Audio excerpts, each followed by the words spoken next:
আসসালামু আলাইকুম। আমাদের আজকের ক্লাসে সবাইকে স্বাগতম। এর আগে আমরা মাঝখানে কয়েকদিন গ্যাপ দিয়েছিলাম, কারণ হচ্ছে আমার একটু রেস্টের প্রয়োজন ছিল, সেটাও নিয়ে নিলাম, একটু এনজয় করলাম আর ফুরফুরি মেজাজে আজকে তোমাদের সামনে হাজির হলাম। আর এর মাঝখানে আমাদের যারা কোনো ক্লাস মিস দিছে বা একটু পিছিয়ে ছিল তারা যাতে নিজেদেরকে রিকভার করে নিতে পারে, ওই কারণে আমরা কিছুদিন সময় দিলাম। আমরা নিউটনীয় বলবিদ্যায় টোটাল 3টা টপিক্সের কথা বলছিলাম, মানে আমি অধ্যায়টাকে 3টা পার্টে বিভক্ত করি।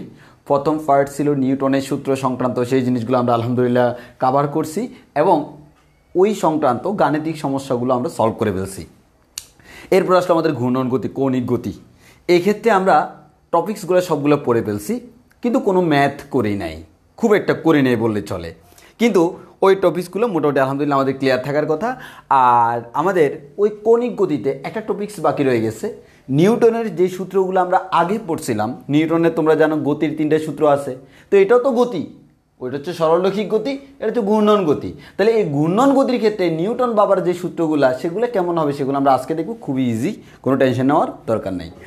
আর এরপরে এই কৌণিক গতি রিলেটেড যতগুলো ম্যাথ আছে বা যে টাইপসের ম্যাথগুলো আমাদের আসতে পারে, যে ধরনের প্রশ্নগুলো বোর্ডে আসছিল, সেগুলো আমরা আজকে ইনশাল্লাহ সলভ করব। আজকের ক্লাসটা মেইনলি ম্যাথমেটিক্যাল ক্লাস, আমরা অনেকগুলো প্রবলেম সলভ করবো আজকের ক্লাসে। তো আমাদের রেগুলার স্টুডেন্টদের মধ্যে যারা যারা রেগুলার, তাদেরকে একটু তোমরা মেনশন করে দাও, যাতে তাড়াতাড়ি তারা জয়েন করতে পারে, না আমরা শুরু করে দিলে পরে ঝামেলায় পড়ে যাবে।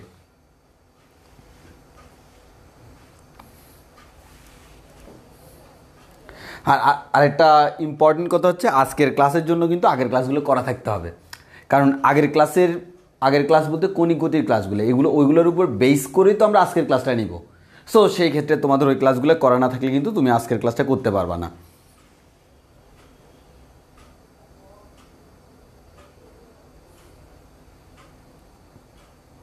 এর আগে টোটাল আমরা নিউটনীয় বলবিদ্যার 11টা ক্লাস দিয়েছিলাম, এবং আমি লাস্ট যেদিন ক্লাস নিয়েছিলাম সেদিন 11 নম্বর ক্লাস ছিল, এবং ওই দিন আমি সবগুলো লিঙ্ক তোমাদেরকে গ্রুপে একসাথে করে দিয়েছি যাতে করে তোমাদের সুবিধা হয়। এবং আজকে আমরা 12 নম্বর ক্লাসটা নিব। আচ্ছা, ওকে, আমরা আর ওয়েট না করি, যারা জয়েন করছে ওকে, আর বাকি যারা জয়েন করে না তারা পরে দেখে নিবে। কিন্তু এখন আসি, তোমরা একটু আমাকে ক্লিয়ার করো আমার সাউন্ড ভিডিও সব কিছু ক্লিয়ার কিনা। সাউন্ড ভিডিও সব কিছু ক্লিয়ার কিনা আমাকে একটু কনফার্ম করো। আমাদের সাউন্ড ভিডিও সব কিছু ক্লিয়ার কিনা আমাকে একটু কনফার্ম করো।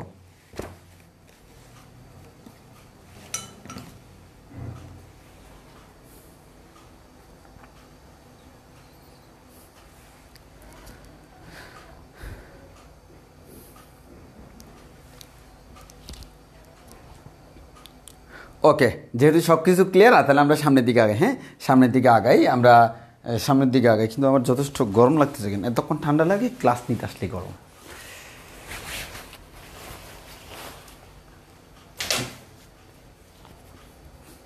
ওকে,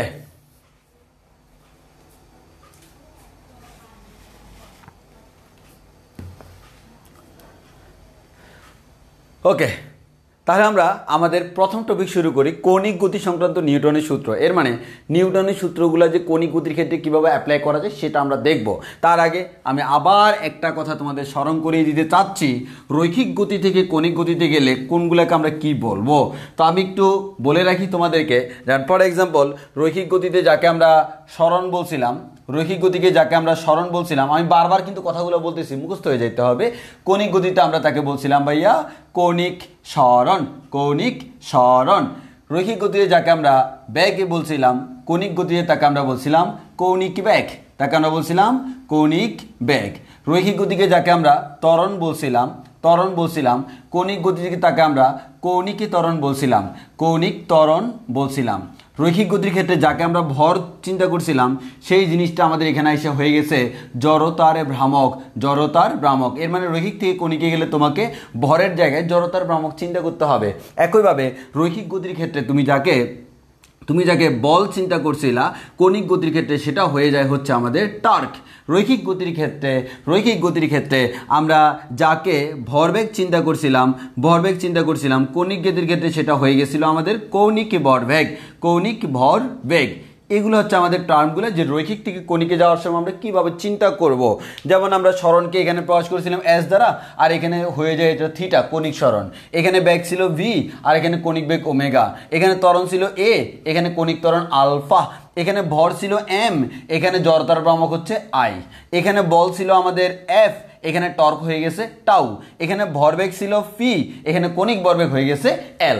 এতটুকু কথা সবার ক্লিয়ার কিনা? যদিও আগে থেকে ক্লিয়ার থাকার কথা, তাও আমি আবার স্মরণ করিয়ে দিলাম। আমাদের এতটুকু কথা আমাদের সবার ক্লিয়ার কিনা একটু কনফার্ম করি। এতটুকু কথা আমাদের সবার ক্লিয়ার কিনা আমরা কনফার্ম করি। দেন আমরা সরণ, বেগ, ত্বরণ অর্থাৎ রৈখিক গতি নিয়ে কিন্তু আমরা নিউটনের যে 3টা সূত্র পড়ছি, এবং ওইখানে আবার আমরা ভরবেগের সংরক্ষণ সূত্র পড়ছি। এই 4টা জিনিস কিন্তু আমরা আবার এখানেও পড়বো কণিকের ক্ষেত্রে।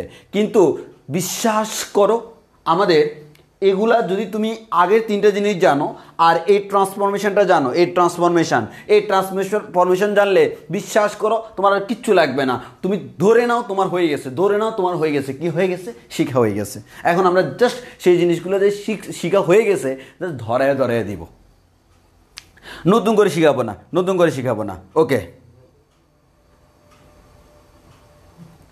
আচ্ছা এবার আসি তাহলে আমরা আমাদের কণিকে যাই। ওকে, কণিকে গেলে আমি তোমাকে যে কাজটা করব, রৈখিকের যে ফর্মুলা, রৈখিকের যে বিবৃতি সেগুলো বলবো, যে কণিকে সেটা কেমন হবে সেটা আমরা আলোচনা করব। দেখো আমরা কিভাবে করতেছি তুমি খুব ভালো করে খেয়াল করো। তাহলে আমরা নিউটনের 3টে সূত্র আমরা পড়ছিলাম আগে, ওই 3টে সূত্র এখানে পড়বো। এখন একটু ভালো করে খেয়াল করো, কোন কোন জায়গায় পরিবর্তন করব একটু ভালো করে খেয়াল করে দেখো। তাহলে আমাদের এখন পড়ব হচ্ছে ঘূর্ণন গতির ক্ষেত্রে নিউটনের সূত্র। ঘূর্ণন গতির ক্ষেত্রে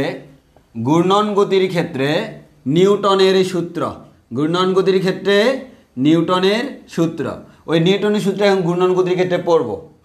আমরা নতুন করে পড়ব না, আমরা আগেরটাকেই ট্রান্সফর্ম করব। আসো ভাইয়া, আমাদের প্রথম সূত্র আগে কেমন ছিল? আমাদের প্রথম সূত্রটা ছিল এরকম, বাহ্যিক কোনো বল প্রয়োগ না করলে,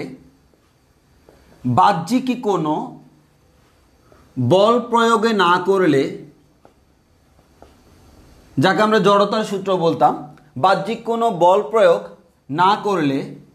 না করলে সরলরৈখিক পথে গতিশীল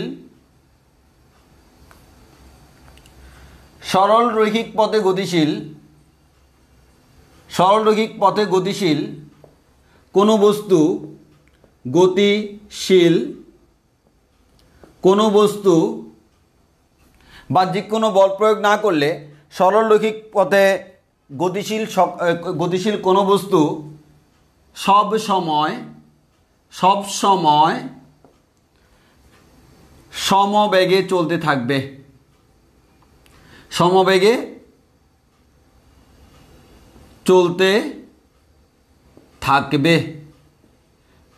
অর্থাৎ বস্তু যে অবস্থায় আছে সেই অবস্থায় থাকতে চায়। আমরা মনে করে এভাবে বললাম, বাহ্যিক কোনো বল প্রয়োগ না করলে ওই যে স্থির বস্তু স্থির থাকে, গতিশীল বস্তু গতিশীল থাকে। এর মানে এক কথায় আমি এক সোজা বাংলা বলে দিলাম, কোনো সবসময় সমবেগে চলতে থাকে। এবার দেখো এখানে কি হবে, বাহ্যিক কোনো টর্ক, যেহেতু কণিকে চলে আসছি এখন সেটা আর বল নাই, সেটা হয়ে গেছে টর্ক। বাহ্যিক কোনো টর্ক প্রয়োগ না করলে সরলরৈখিক পথে হয় না আমাদের ঘূর্ণনশীল কোনো বস্তু। তাহলে আমাদের সরলরৈখিক পথে গতিশীল না বলে ঘূর্ণনশীল বলতে পারি। ঘূর্ণনশীল মানে যে ঘুরতেছে, ঘূর্ণনশীল কোনো বস্তু তো হবেই, বস্তু সব সময় সমবেগের জায়গায় হবে সমকৌণিক বেগে চলতে থাকবে না লিখে আমরা লিখব ঘুরতে থাকবে। শেষ, কাজ শেষ। এর মানে আগে আমরা পড়ছিলাম যদি কখনো আমাদের, তাহলে আমরা আগে পড়ছিলাম এরকম, যদি তুমি কখনো বাহ্যিক কোনো বল প্রয়োগ না করো, এর মানে summation of F equals to যদি 0 হয়, summation of F equals two 0 হলে আমরা জানি বস্তু সমবেগে চলে। এর মানে বি ইকুয়ালস টু ধ্রুবক, এবং এক্ষেত্রে আমাদের যে ত্বরণের মান, ত্বরণ এ ইকুয়ালস টু হয় 0। এখন আমরা বলবো এই যে সামেশন অফ এফ জিরো বলবো না, আমরা বলবো summation of tau equals two zero হলে, অর্থাৎ টোটাল প্রযুক্ত টর্ক জিরো হলে কোনো বস্তু সমকৌণিক বেগে ঘুরবে, এর মানে কৌণিক বেগটা ধ্রুবক, এবং সেই ক্ষেত্রে তার যে কৌণিক ত্বরণ আলফা ইকুয়ালস টু হবে জিরো। কথাটা বুঝছি কিনা বলো? তাহলে দেখো খুবই ইজি, যদি তুমি আগেরটা পারো এটাও পারবা, জাস্ট ট্রান্সফরমেশন থিওরিটা তোমাকে জানতে হবে, তাহলে আর নতুন করে শিখতে হবে না। তাহলে আমরা বললাম বাহ্যিক কোনো টর্ক প্রয়োগ না করলে বৃত্তাকার পথে ঘূর্ণনশীল, সরলরৈখিক পথে না বলি বৃত্তাকার পথে ঘূর্ণনশীল কোনো বস্তু সব সময় সমকৌণিক বেগে ঘুরতে থাকবে, এর মানে তার কৌণিক বেগের কোনো পরিবর্তন হবে না যদি টর্কের মান শূন্য হয়। বলো আমরা এতটুকু বুঝছি কিনা? এতটুকু বুঝছি কিনা বলো? এতটুকু আমাদের ক্লিয়ার কিনা? এতটুকু ক্লিয়ার কিনা আমাকে একটু কনফার্ম করো।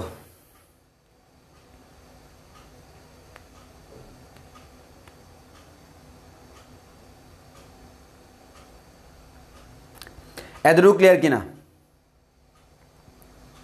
আমরা এভাবে পড়বো, বাকি দুটো এভাবে পড়বো, দেখবা একেবারে ক্লিয়ার হয়ে যাবে, মানে আর কোনো কনফিউশন থাকবে না। আমি তোমাকে চাইলে যে কাজটা করতে পারতাম, সুন্দর করে নতুন একটা বিবৃতি দিয়ে দিতে পারতাম, যেরকম নিউটনের সূত্রে বলছে এটাই নিউটনের বিবৃতি, এখানে বলে দিতে পারতাম এটাও নিউটনের বিবৃতি, কিন্তু তোমার মাথার মধ্যে চলে আসতো বিভ্রান্তি। কেন ভাই? এখানে যেরকম বস্তু ঘূর্ণনশীল, তোমার মাথাটাও দেখতে এরকম সরকারের মতো ঘুরতো, ওই কারণে আমরা ওইভাবে করবো না, আমরা ট্রান্সফর্ম করবো। এই ট্রান্সফরমেশনের গুরুত্ব তুমি বলে শেষ করতে পারবে না, অনেক অনেক কাজে লাগবে। কারণ আমরা তো যদি তুমি বইয়ের মতো মুখস্থ করেই ফেলো তাহলে তার আমার দরকার নেই। তাহলে আমরা একটু টেকনিক্যাল ওয়েতে আগাচ্ছি, হ্যাঁ, যাতে করে তোমাদের সমস্যা না হয়। ওকে, যাক, আমরা সবাই বুঝতে পারছি। এবার নেক্সট, এবার আসি দ্বিতীয় সূত্র।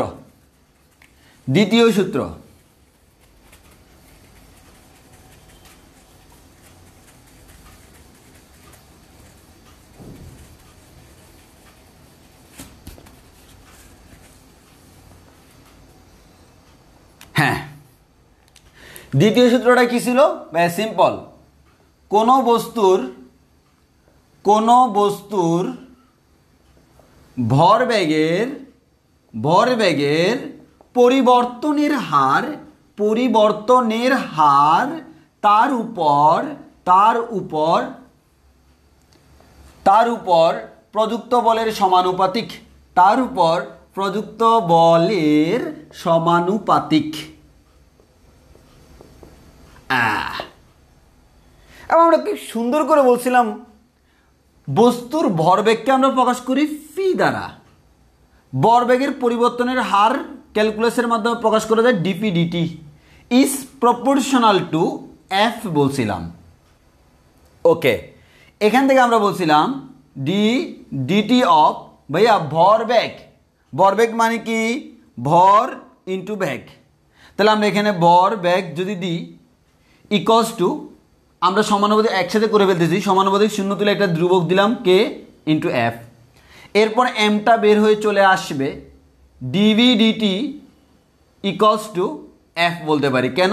কে ইকুয়ালস টু হচ্ছে 1, তোমরা খুব ভালো করে জানো এখানে এককটা ফিক্সড রাখার জন্য কে এর মানটা 1 ধরা হয়, আর ডিভি ডিটি এটাকে আমরা বলি হচ্ছে কি এ। তাহলে M A equals to F, এখান থেকে আমরা নতুন সূত্র পেয়ে গেলাম F equals to M A. কখন পাইছিলাম ভাইয়া? রৈখিক গতির ক্ষেত্রে আমরা এটা পাইছিলাম। বলো আমরা এটা বুঝছি কিনা? রৈখিক গতির ক্ষেত্রে আমরা এটা পাইছিলাম, জি ভাইয়া পাইছিলাম। এখন ঘূর্ণনের ক্ষেত্রে কেমন হয় সেটা না বলিলেই নয়। আসো আমরা ঘূর্ণনের ক্ষেত্রে কেমন হয় সেটা একটু জেনে নিই। আসো, একবার সিম্পল, কোনো বস্তুর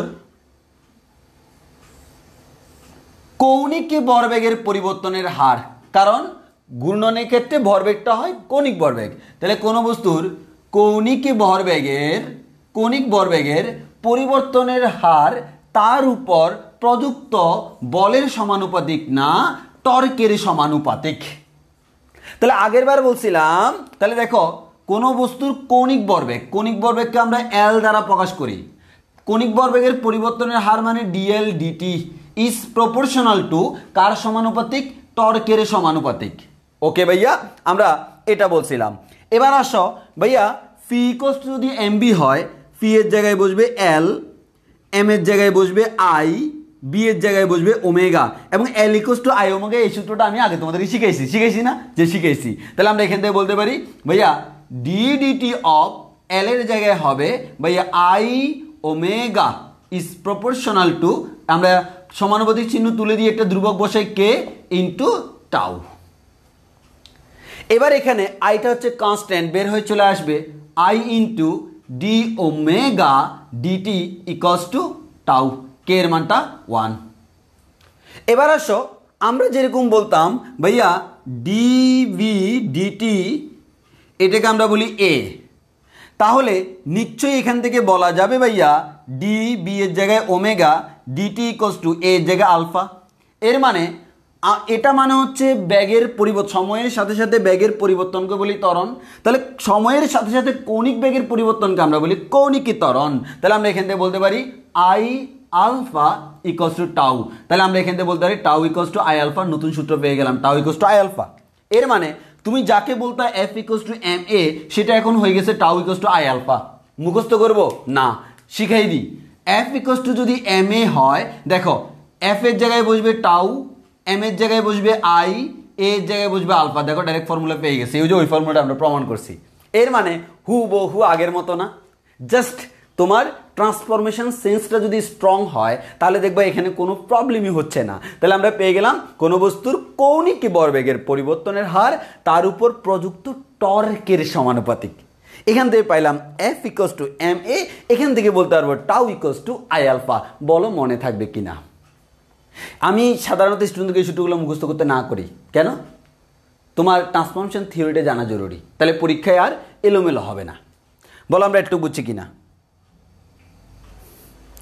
এটা ক্লিয়ার কিনা বলি আমাদের এতটুকু ক্লিয়ার কিনা?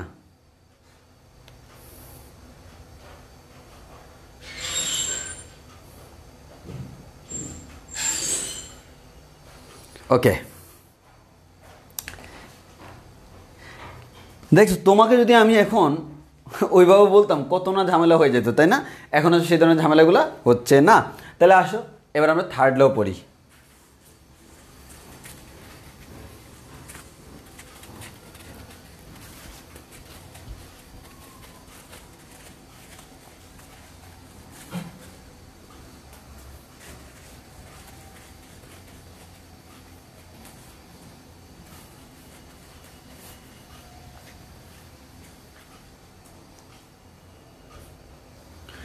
এবার আসি তৃতীয় সূত্র।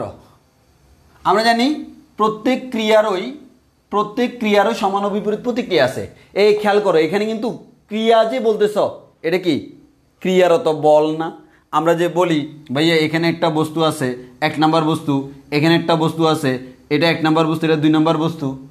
1 নাম্বার বস্তু 2 নাম্বার বস্তুকে ধাক্কা দিল, 2 নাম্বার বস্তু 1 নাম্বার বস্তুকে প্রতিক্রিয়া দিল, একটাকে F1 বলি, একটাকে F2 বলি, একটা ক্রিয়া আর একটা প্রতিক্রিয়া। এই যে আমরা এটা বললাম, এই ক্রিয়া প্রতিক্রিয়াটা কি বল না? ক্রিয়াশীল বল, প্রতিক্রিয়াশীল বল। তো তুমি সূত্রটাকে ওইভাবে এক্সপ্লেইন করার জন্য এভাবে বলো, প্রত্যেক ক্রিয়ারত বলেরই সমান ও বিপরীত প্রতিক্রিয়া বল আছে। প্রত্যেক ক্রিয়ারই সমান ও বিপরীত প্রতিক্রিয়া বল আছে। আর আমরা বলতে পারি আমাদের এবং বলগুলো জোড়ায় জোড়ায় কাজ করে, এবং বলগুলো জোড়ায় জোড়ায় কাজ করে, ঠিক কি না? ঠিক। এবার আসো, প্রত্যেক ক্রিয়ারত টর্কেরই সমান ও বিপরীত প্রতিক্রিয়া টর্ক আছে, এবং আমাদের টর্কগুলো অলওয়েজ জোড়ায় জোড়ায় কাজ করে। তাহলে তুমি এখানে যেরকম বলতা F1 ইকুয়ালস টু হচ্ছে F2, ভেক্টর চিহ্ন দিলে হইতো F1 vector equals to minus F2 vector, এই দুটার মান সমান, দিকে বিপরীত। একইভাবে আমরা এখানে বলতে পারবো ভাইয়া tau 1 equals to tau 2, vector আকারে লিখলে এই যে দেখেন সামনে মাইনাস চিহ্ন, তাহলে প্রত্যেক ক্রিয়ারত টর্কেরই একটা সমান ও বিপরীত প্রতিক্রিয়া টর্ক আছে। এটাই হচ্ছে আমার কৌণিক গতির ক্ষেত্রে নিউটনের তৃতীয় সূত্র। বলা এতটুকু কাভার হয়েছে, এতটুকু বুঝছো কিনা? এতটুকু বুঝলে এখন আমরা ভরবেগের সংরক্ষণ সূত্রটাকে এখন কৌণিকে পড়বো। কৌণিক ভরবেগের সংরক্ষণ সূত্র একই। বলো আমরা একটু বুঝছি কিনা।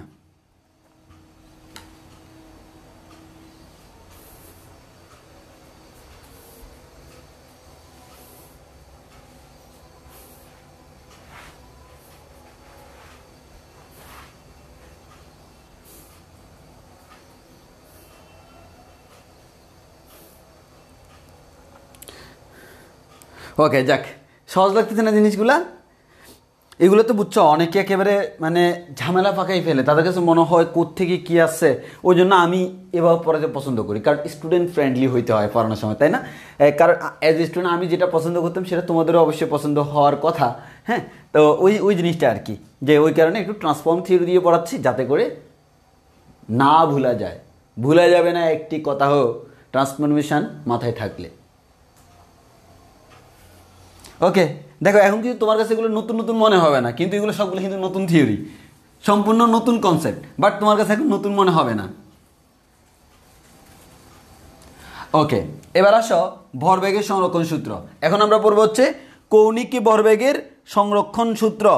এবার আসো আমরা পড়বো হচ্ছে কৌণিক ভরবেগের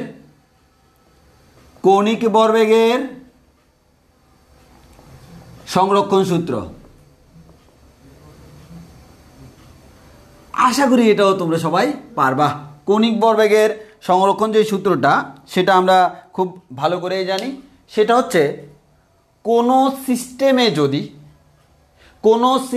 যদি বাহ্যিক কোনো বল প্রয়োগ করা না হয়, বা লব্ধি বা টোটাল বা নিট প্রযুক্ত বল যদি শূন্য হয়, তাহলে ওই ক্ষেত্রে সিস্টেমের ভরবেগ সংরক্ষিত থাকে। তাহলে আমরা বলি সূত্রটা কি? কোনো সিস্টেমের উপর নিট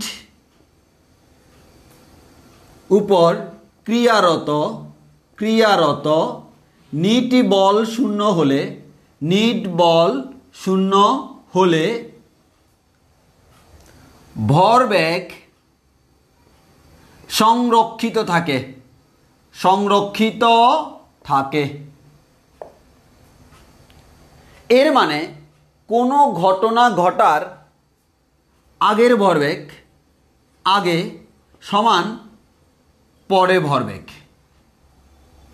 এবার আসো কেমন হচ্ছে, কোনো সিস্টেমের উপর ক্রিয়ারত নিট টর্ক শূন্য হলে, এখানে হবে মোট ভরবেগ সংরক্ষিত থাকে না, মোট কৌণিক ভরবেগ সংরক্ষিত থাকে। মোট কৌণিক ভরবেগ কি থাকে? সংরক্ষিত থাকে। তাহলে এখন বলবো সামেশন অফ এল আগে ইকুয়ালস টু সামেশন অফ এল পরে। শেষ, কাজ হয়ে গেল। তো এটা হচ্ছে আমাদের কৌণিক ভরবেগের সংরক্ষণশীলতা নীতি। কৌণিক ভরবেগের সংরক্ষণশীলতা নীতি।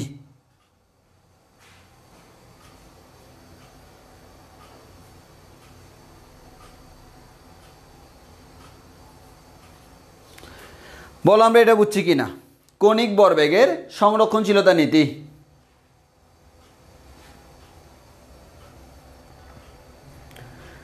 এবার আসি আমাদের মেইন কথা হচ্ছে, এখানে যেরকম আমরা বলতাম ভাইয়া, যদি এরকম হইতো আমাদের একটা বস্তু, সেক্ষেত্রে সাধারণত এখানে একটা বস্তু হয় না, যদি একটা বস্তু হইতো তখন আমি নিশ্চয় বলতাম আমাদের m1 v1 equals m1 u1 equals to m2 u2, বা সরি m1 v1।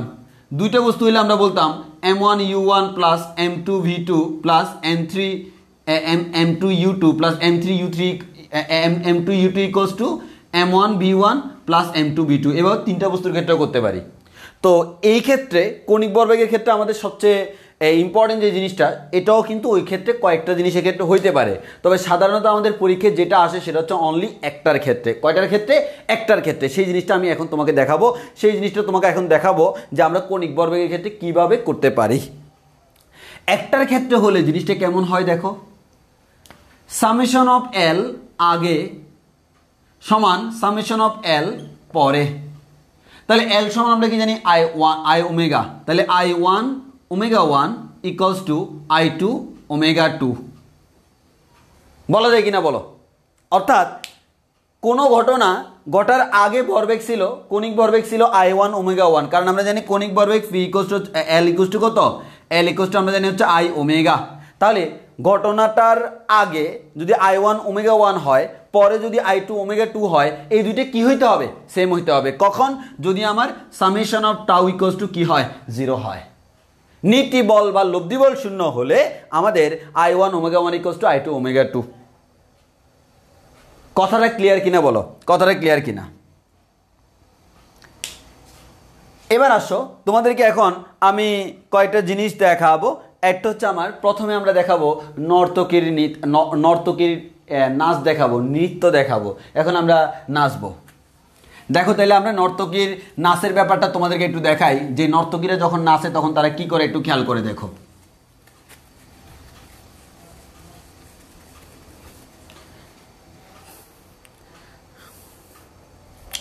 একটু ভালো করে খেয়াল করে দেখো, একজন নর্তকী, এ হলো একজন নর্তকী,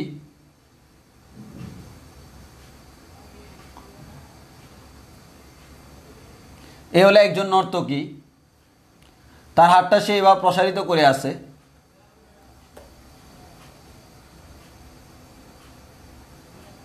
ভূতের মতো হইলে আমার কিছু করার নাই, যেরকমই হোক, মানে নর্তকী হাতটাকে এইভাবে করে আছে। এরপর এটা মনে করো তার ড্রেসটা, ও বাবা কি সুন্দর। এরপর মনে করো এটা তার পাটা, হ্যাঁ, তো এটা হচ্ছে তার আরেকটা পা। তাহলে জিনিসটা বুঝতে পারতেছে না, সে এ পায়ের উপর ভর করে এভাবে নাচতেছে। এই যে আমাদের এরকম একটু ভালো করে খেয়াল করো, এই যে আমাদের এক পাকে এভাবে সোজা করে, এই যে হাত দুটো এভাবে করে এভাবে সে ঘুরতেছে, মানে ঘুরে ঘুরে নাচতেছে। কারণ আমরা তো এখানে আলোচনা করব ঘূর্ণন গতি নিয়ে, তো যেখানে ঘুরে না সেখানে আমাদের আলোচনার বিষয়ও না। তাহলে নর্তকীরা এভাবে হাতটাকে প্রসারিত করে এভাবে নাচে না, এভাবে এক পায়ে এই যে এই পায়ের রেসপেক্টে সে ঘুরতেছে। তাহলে একটু খেয়াল করে দেখি, আমার এই যে পাটা এই পায়ের রেসপেক্টে সে কিন্তু ঘুরতেছে, একটু ভালো করে খেয়াল করো, ঘুরতেছে। এরপর এই ঘুরার সময় হঠাৎ করে সে কি করলো দেখো, হঠাৎ করে সে তার হাতটাকে গুটে ফেললো, সে তার হাতটাকে গুটে ফেললো, এরকম করে ফেললো। তাহলে আমাদের নাচার সময় সে তার হাতটাকে গুটে ফেললো, গুটে ফেললে কেমন হয় ভাই? এটাই সে আমাদের কাঙ্ক্ষিত নর্তকী, সে তার হাতটাকে গুটে ফেললো। এক্ষেত্রে সায়েন্স কি বলে আমরা দেখব, এক্ষেত্রে আমাদের সায়েন্স কি বলে সেটা আমরা দেখব। তাহলে সে কি করলো, তার এই পাটাকে মনে করো এভাবে রাখলো, তার আরেকটা পাকে পাকা করে এটার উপর রাখলো, এই যে এভাবে, হ্যাঁ। তারপর হচ্ছে তোমার এই হাতটাকে মনে করো, এক হাতটাকে আমাদের এভাবে করে মাথার উপর দিল, আরেক হাতটাকে কোমরে দিল, হ্যাঁ, এরকম। তাহলে একটু খেয়াল করে দেখো, নর্তকী আগে নাচতেছিল এভাবে ভাইয়া, এভাবে ঘুরতেছিল, এই যে ঘুরে ঘুরে নাচতেছে। এখন সে কি করলো, এই যে নাচতে নাচতে সে এরকম হয়ে গেল, এরকম ভাবে নাচতেছে, এরকম ভাবে। ও মা, তাহলে এটা হচ্ছে কি নর্তকীর নৃত্য। এখন আসো, এক্ষেত্রে সায়েন্স কি বলে? সায়েন্স বলে যেহেতু বাহ্যিক কোনো টর্ক প্রয়োগ করা হচ্ছে না, তাহলে এই ক্ষেত্রে বস্তু যখন ঘুরতেছে, এই ক্ষেত্রে বস্তু যখন ঘুরতেছে, এই যে এই ক্ষেত্রে ঘুরে এই ক্ষেত্রে ঘুরে সেম। এই দুইটার মধ্যে পার্থক্যটা কোন জায়গায় ভাইয়া?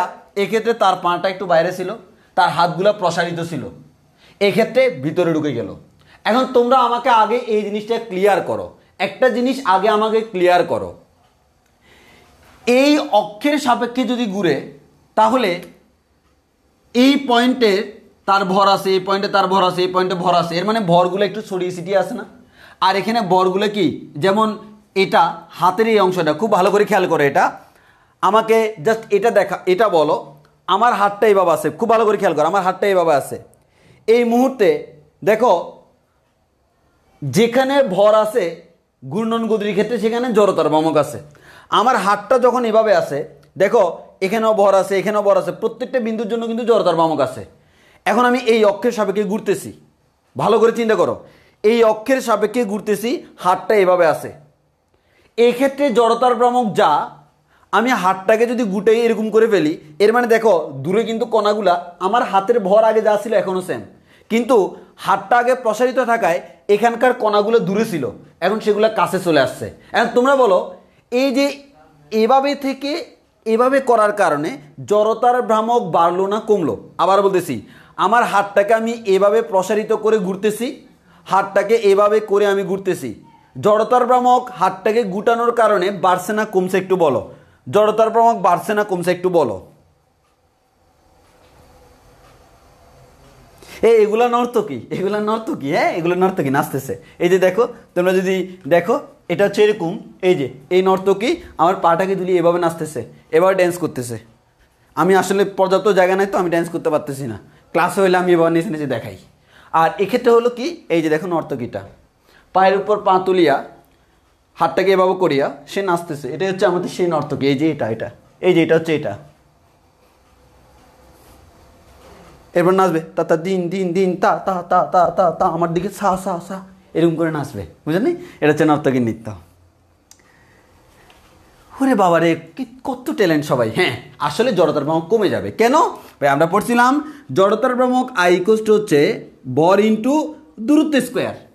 ভাই হাতটা তো তোমার, জি তোমার হাতটা ভর আগে যা ছিল এখনো তা আছে, কিন্তু হাতের কণাগুলা আগে অনেক দূরে দূরে ছিল, যার কারণে দূরত্ব যত বাড়বে জড়তার ভ্রামক তত বাড়বে। এর মানে এখানে যদি জড়তার ভ্রামক ধরি I1, এখানে যদি জড়তার ভ্রামক I2 ধরি, তাহলে নিশ্চয়ই তুমি বুঝতেই পারতেছ ভাইয়া, এখান থেকে আমরা খুব সুন্দর করে বলতে পারি ভাইয়া I1 is greater than I2। এর মানে তুমি এখান থেকে এখানে যাওয়ার কারণে, তুমি এই পজিশন থেকে এই পজিশনে যাওয়ার কারণে তোমার জড়তার ভ্রামক কি হলো? কমে গেল। তো এখন কৌণিক ভরবেগের সংরক্ষণশীলতা নীতি অনুযায়ী আগে এখানে জড়তার ভ্রামক I1, কৌণিক ভরবেগ ω1, কৌণিক বেগ, এখানে জড়তার ভ্রামক I2, কৌণিক বেগ ω2।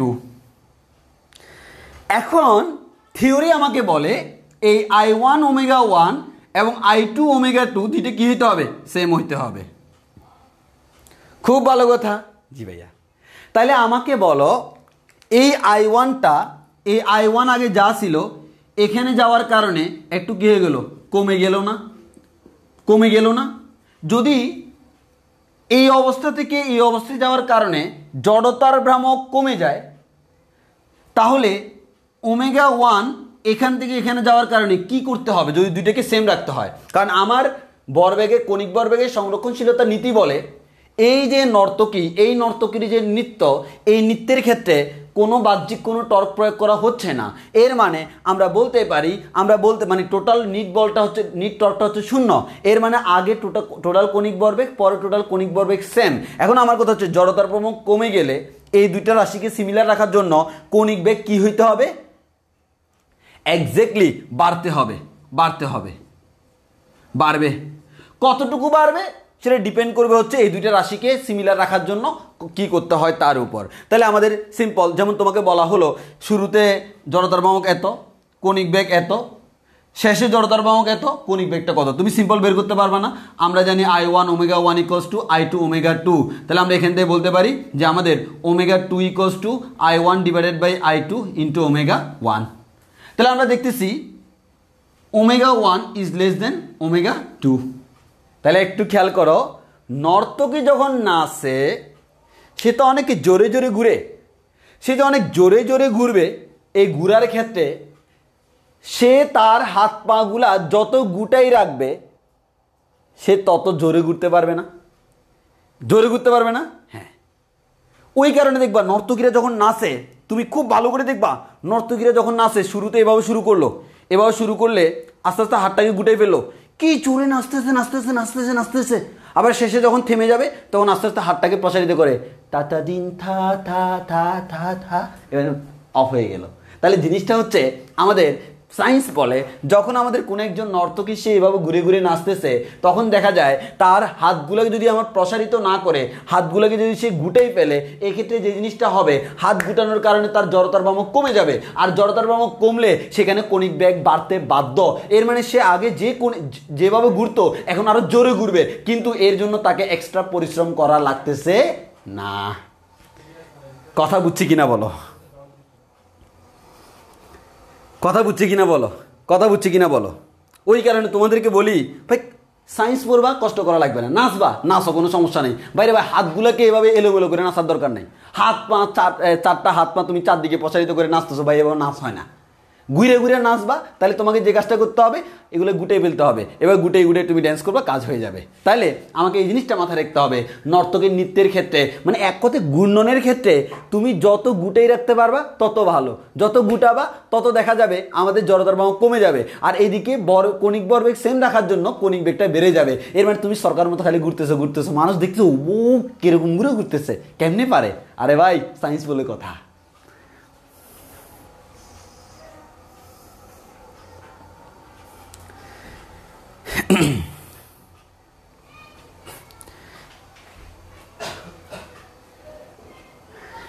তাহলে আশা করি জিনিসটা বুঝতে পারছো।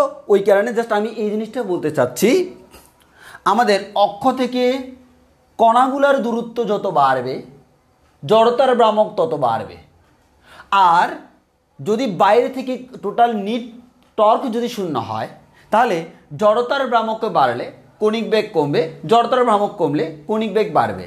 ওই কারণে নর্তকীরা, তোমার অনেক সময় পরীক্ষা আসে, নর্তকীরা নাচার সময় কেন হাতগুলোকে গুটিয়ে রাখে, হাত পাগুলোকে কেন গুটিয়ে রাখে? এই গুটিয়ে রাখার কারণ হচ্ছে এভাবে তুলনায় এভাবে তারা বেশি স্বাচ্ছন্দ্য অনুভব করবে। কেন? কারণ এক্ষেত্রে জড়তার ভ্রামক কমে যাবে, আর আমরা জানি জড়তা মানে কি? বাধা।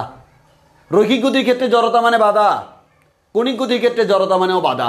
রৈখিক গতির ক্ষেত্রে সেই গতিকে বাধা দেয়, কণিক গতির ক্ষেত্রেও সেম, সে কণিক গতিকে বাধা দেয়। তাহলে এই ঘূর্ণন গতিটাকে বাধা যাতে না দেয় তার কারণে আমাদের কি জড়তার ভ্রামক কম হইতে হবে। এই জড়তার ভ্রামক যত কম হবে তত আমার নাচতে সুবিধা। বুঝছো না কথাটা? ওই জন্য এখন তো অনেকে বলতে পারে ভাইয়া এভাবে আমাদের দেখা গেছে তার পায়ের সাথে একটা ঘর্ষণ আছে যার কারণে তার নাচতে একটু কষ্ট হচ্ছে, আমরা যদি নিচে একটু অয়েল ডাইলা দিই তাহলে নাচতে সুবিধা না? যে ভাই নাচতে সুবিধা, পড়লে যে কোমরে ব্যথা হবে সেটা আরও সুবিধা। ওই কারণে আসলে আমরা তেল ডালি না, বেশি তেল লাগালে ঝামেলা আছে।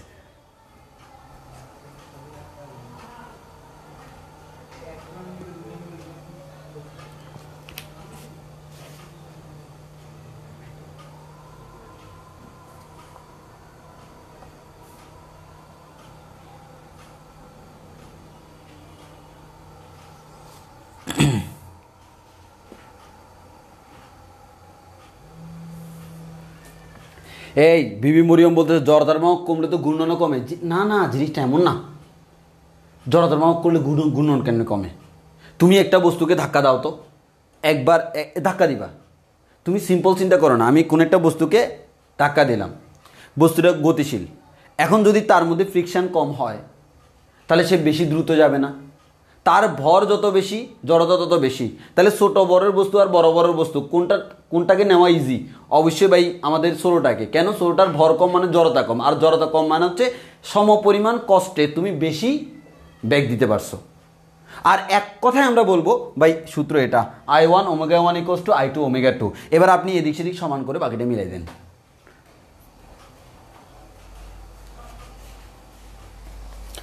সিম্পল এখান থেকে আমরা বলতে পারি, এই যে দেখো আমরা এখান থেকেও বলতে পারি ভাইয়া আমাদের এখানে দেখেন না I1 আর I2 এর মধ্যে কে বড়? I1 বড়। তাহলে আমরা এখান থেকে খুব সিম্পল বলতে পারি হচ্ছে আমাদের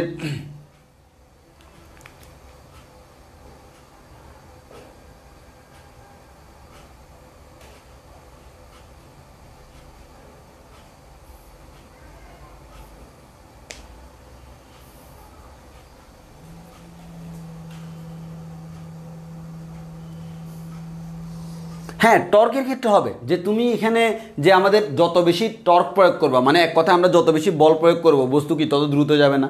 তো আমি যত বেশি টর্ক প্রয়োগ করব তো বস্তু তত দ্রুত ঘুরবে, কথা হচ্ছে ওইটাই। আমরা যত বেশি টর্ক প্রয়োগ করব বস্তু তত দ্রুত ঘুরবে, কথা হচ্ছে সিম্পল কথা হচ্ছে আমাদের ওইটাই, আমরা ওইভাবে বলতে পারি।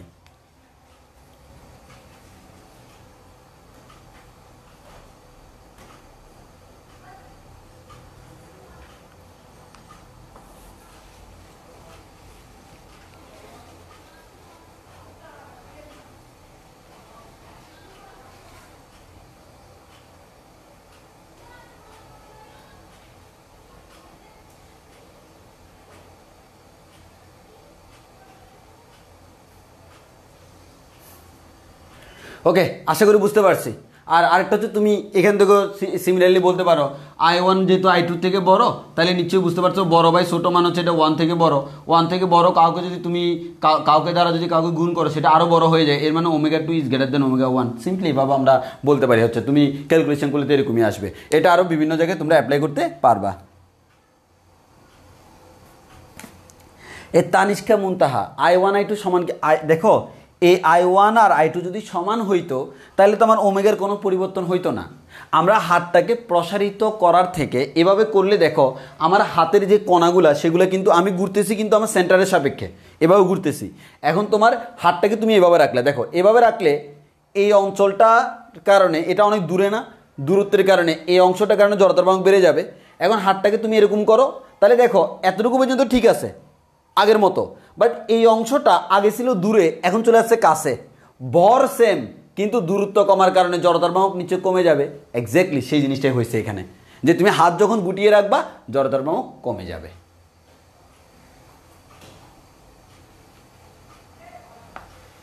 হ্যাঁ, I1 I2 সমান না, তোমার I1 আর I2 সমান হলে তো ω1 ω1 ω2 সমান হইতো। আমার তো এটা চেঞ্জ হচ্ছে কখন, যখন জড়তার বাহক চেঞ্জ হচ্ছে। কেন? Situation dependent. এখানে আমার কণাগুলো যতটুকু দূরত্বে আছে এখানে কম দূরত্বে আছে, যেহেতু কম দূরত্বে জড়তার বাহক কম, আর জড়তার বাহক কমার কারণে কণিক বেগ বেড়ে গেছে। কারণ দুইটাই স্থিতিশীল সমান রাখতে হবে, কণিক ভরবেগের সংরক্ষণ সূত্র।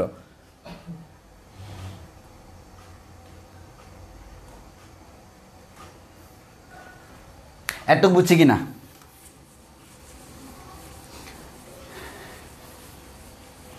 আসো তাহলে আমাদের কণিক গতি শেষ। আমরা নেক্সট ক্লাসে আলোচনা করব হচ্ছে আমাদের নিয়ে যে কি বলে লাস্ট পার্ট, কেন্দ্রমুখী বল, কেন্দ্রবিমুখী বল, তারপর হচ্ছে আমাদের সংঘর্ষ।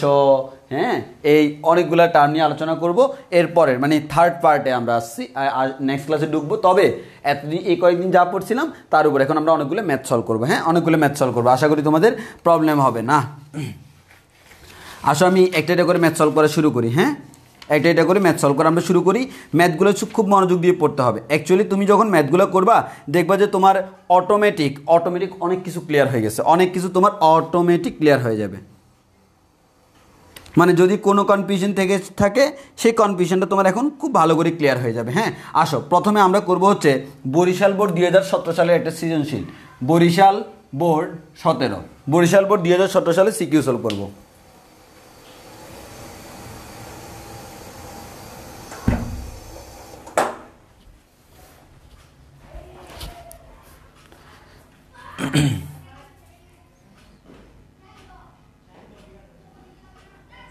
সাদিয়া অহনা ভরবেগ বাড়বে কেন? ভরবেগ বাড়বে না তো, কণিক ওই যেহেতু ঘূর্ণনশীল এখানে তো ভরবেগ আসবে না, কণিক ভরবেগ আসবে।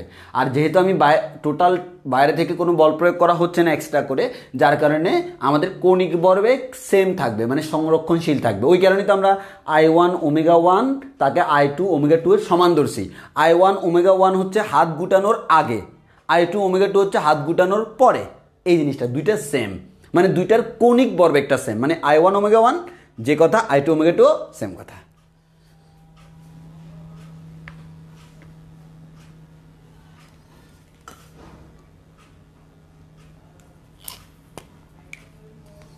আচ্ছা, এবার আসো বরিশাল বোর্ড 2017 সালের প্রশ্নটা করি। এখন আমি যেটা বুঝেছি ঠিক সেম টাইপস অফ সিকিউ আসছিল 2017 সালে। 60 কেজি ভরের একজন নৃত্যশিল্পী, একজন, এটা বোর্ড প্রশ্ন, হ্যাঁ সিকিউ, নৃত্যশিল্পী দু হাত প্রসারিত করে মিনিটে 20 বার ঘুরতে পারেন। এবার বলা হলো তিনি একটি সঙ্গীতের সাথে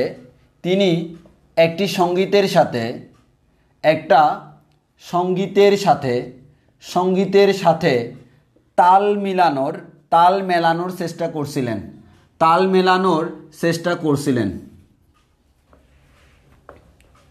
দেখো এখানে তো আমরা নাচানাচি শিখতেছি, আমাদের একটা অধ্যায় আছে তরঙ্গ, ওইখানে যাইলে আমরা শিখবো হচ্ছে গান গাওয়া শিখবো, মানে গিটারের যে বিভিন্ন ইয়াগুলা সা রে গা মা পা দা নি সা, আমরা তখন শিখবো সা রে গা মা পা দা নি সা সা সা সা সা রে গা মা, এগুলো শিখবো আমরা সেখানে, কোনটার কম্পাঙ্ক কত এই জিনিসগুলো আমরা শিখবো সেখানে। মানে গানের যে ভেরিয়েশনটা, বিভিন্ন যে সঙ্গীতের বিভিন্ন গুণাবলী সেগুলো আমরা সেখানে শিখবো। আচ্ছা ওকে, ওনাকে 3 নম্বর প্রশ্ন করা হইল নৃত্যশিল্পীকে সঙ্গীতের সাথে ঐকতানিক হতে মিনিটে 30 বার ঘুরতে হলে জড়তার ভ্রামকদ্বয়ের তুলনা করো। জড়তার ভ্রামকদ্বয়ের তুলনা করো। আর 4 নম্বর প্রশ্ন করলো উদ্দীপকের নৃত্যশিল্পী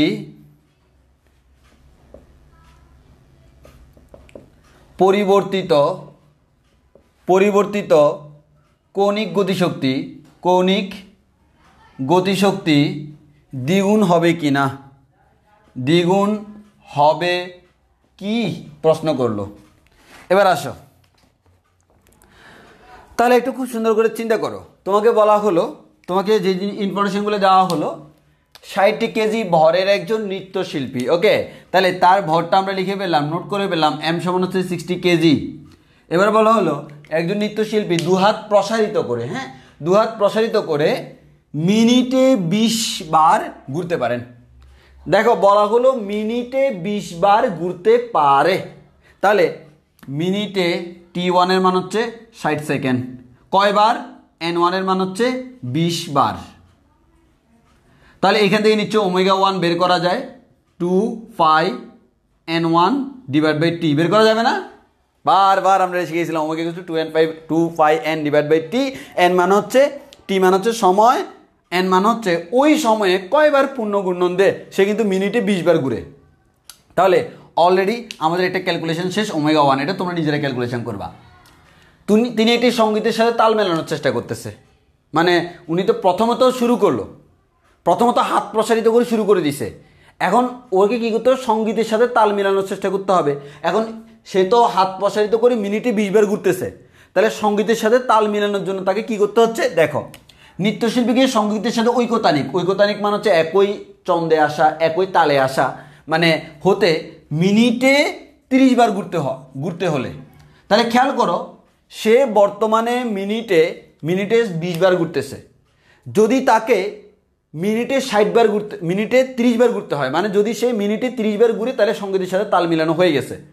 তাহলে শুরুতে T1 ছিল 60 সেকেন্ড, এখন T2 হচ্ছে 60 সেকেন্ড, মিনিটে এবার কয়বার ঘুরে, N2 এর মান হচ্ছে 30 বার। তাহলে নিচে ω2 পেয়ে যাব 2πN2 ডিভাইড বাই T2, ω2 বের করা হয়ে গেছে। তাহলে দেখো এটা হচ্ছে শুরুতে হাত প্রসারিত করা অবস্থায়, আর এটা হচ্ছে সঙ্গীতের সাথে ঐকতানিক অবস্থায়। এর মানে দেখো ω1 ω2 আমরা পেয়ে গেছি, যে ভাইয়া ω1 ω2 আমরা পেয়ে গেছি। যদি ω1 এবং ω2 আমরা পেয়ে যাই, এখন তোমাকে কি বলছে, জড়তার ভ্রামকের তুলনা করতে বলছে। কিসের? জড়তার ভ্রামকের তুলনা করার জন্য। তো ওমেগার সাথে জড়তার ভ্রামকের সম্পর্ক কি? দেখো এটা কিন্তু সঙ্গীতের ক্ষেত্রে বাইরে থেকে কোনো বাহ্যিক টর্ক প্রয়োগ করা হচ্ছে না, তাহলে আমরা বলতে পারবো I1 ω1 ইকুয়ালস টু I2 ω2। এখান থেকে আমরা বলতে পারবো I1 divided by I2 equals to হচ্ছে ω2 ডিভাইড বাই ω1। এবার তুমি যদি এখানে যদি তুমি লেখো, উপর হচ্ছে ω2 এর মান হচ্ছে 2πN2 ডিভাইডেড বাই T2, আর এখানে 2πN1 divide by T1।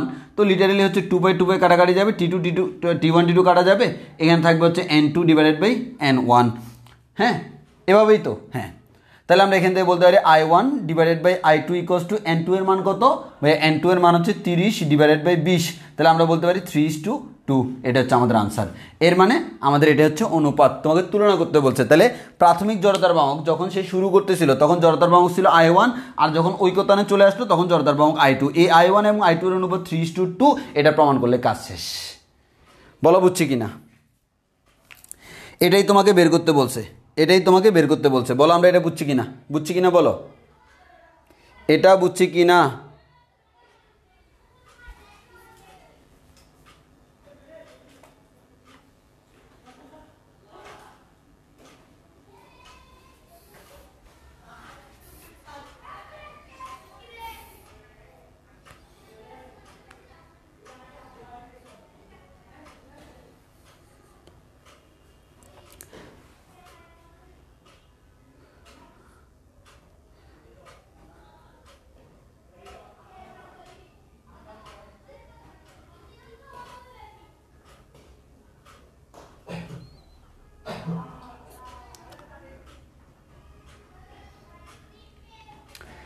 Tanvir Tanmoy, I1 omega 1 দুইটাই বাড়লে I2 ওমেগা 2 কি বাড়বে?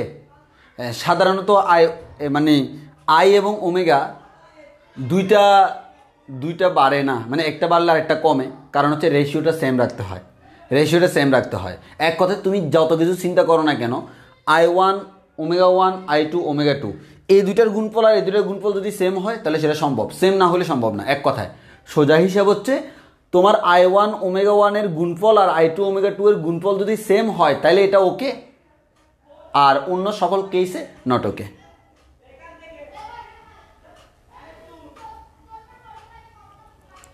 বলো আমরা বুঝছি কি না? তাহলে দেখো একবার সোজা না, তাহলে দেখো আমাকে ওই সময় বলে দিল, কতবার সেটা বলে দিল, দুই ক্ষেত্রেই বলে দিল, একবার হাত প্রসারিত থাকা অবস্থায় আরেকটা ঐকতানে থাকা অবস্থায়। তো দুই ক্ষেত্রে আমরা ওমেগা বের করলাম, তো ওমেগা যেহেতু বের করছি তোমাকে বলছে জড়তার ভ্রামকের তুলনা করার জন্য, বাইরে থেকে কোনো টর্ক প্রয়োগ করছে আমাকে বলে নাই, যেহেতু বলে নাই তাহলে ভরবেগ সংরক্ষিত কণিক ভরবেগ, তো কণিক ভরবেগের সংরক্ষণশীলতার নীতি অনুযায়ী আমরা জানি আগে সমান পরে I1 ওমেগা 1 সমান I2 ওমেগা 2, ওমেগা 1 ওমেগা 2 আমরা অলরেডি জানি, দেন সেটা এখানে ফুট করলে I1 I2 এর অনুপাতটা পেয়ে গেলাম। তোমাকে I1 I2 এর মান বের করতে বলে নাই, এই দুটো তুলনা করতে বলছে, এই যে জড়তার ভ্রামকের তুলনা করে, এই যে তুলনা করে দিলাম।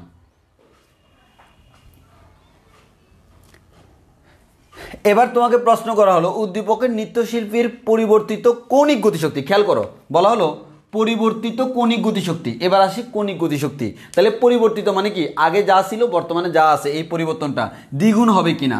এবার সবাই কৌণিক গতিশক্তির ফর্মুলা কি, কারো মনে না থাকলে কোনো সমস্যা নেই, আমরা জানি গতিশক্তির ফর্মুলা ইকে সমান কত, হাফ এম বি স্কোয়ার। তাহলে কৌণিক গতিশক্তির ক্ষেত্রে কি হবে, ইকে সমান হাফ এম এর জায়গায় আই, বি এর জায়গায় ওমেগা, তাহলে হাফ আই ওমেগা স্কোয়ার। তাহলে আমাদের তুলনা করতে হবে, তাহলে আমরা বলতে পারি EK1 ডিভাইডেড বাই EK2 সমান হচ্ছে half I1 omega 1 square half I2 omega 2 square. Half half চলে গেল, তাহলে আমরা এখান থেকে পাবো I1 ডিভাইডেড বাই I2, আর এদিকে omega 1 divide by omega 2 whole square. I1 divided by I2 এটা অলরেডি আমরা 3 নাম্বার ম্যাথে বের করছি, সেটা ছিল হচ্ছে 3/2। ওমেগা 1 ডিভাইড বাই ওমেগা 2 তুমি একটু খেয়াল করে দেখো, ওমেগা 1 বাই ওমেগা 2 লিখলে 2/2 কাটাকাটি, T1 কাটাকাটি, এখানে আসবে হচ্ছে আমার, এখানে আসবে হচ্ছে N1 divided by N2 whole square. মান বসক ক্যালকুলেশন করলে আনসারটা আসে হচ্ছে 1.5। কার মান, EK1 ডিভাইড বাই EK2 মান। তাহলে আমাদের বজ্র গুণন করলে EK1 সমান হচ্ছে 1.5 EK2। তাহলে একটু খেয়াল করে দেখো, এর মানে প্রাথমিক অবস্থায় যা ছিল শেষ অবস্থায় যা হলো তার 1.5 গুণ হচ্ছে এটা, তো দ্বিগুণ হবে কিনা তোমাকে জিজ্ঞেস করছে, দ্বিগুণ তো হয় না, সেটা আমার 1.5 গুণ হয়েছে। তাহলে আমার মেন কথা হচ্ছে তোমাকে তুলনা করতে বলছে পরিবর্তিত কৌণিক গতিশক্তি দ্বিগুণ হবে কিনা, তো কত গুণ সেটা আমরা এখান থেকে দেখতেছি, এটাই তোমার আনসার। সরি, আমাদের 1.5 ছিল না, এটা ছিল এরকম, অ্যাকচুয়ালি তোমার এরকম আসবে ক্যালকুলেশন করলে EK2 = 1.5 EK1, মানে তুমি ক্যালকুলেশন করলে আর কি এরকম আসবে। এর মানে প্রাথমিক গতিশক্তি যা ছিল তার 1.5 গুণ হচ্ছে শেষটা, এটাই আর কিছু না। শেষ, এটা করলে 4 মার্কস। দেখো এই পুরো একটা সৃজনশীল আমাদের কমন পড়ে গেছে, বলা বুঝছে কিনা?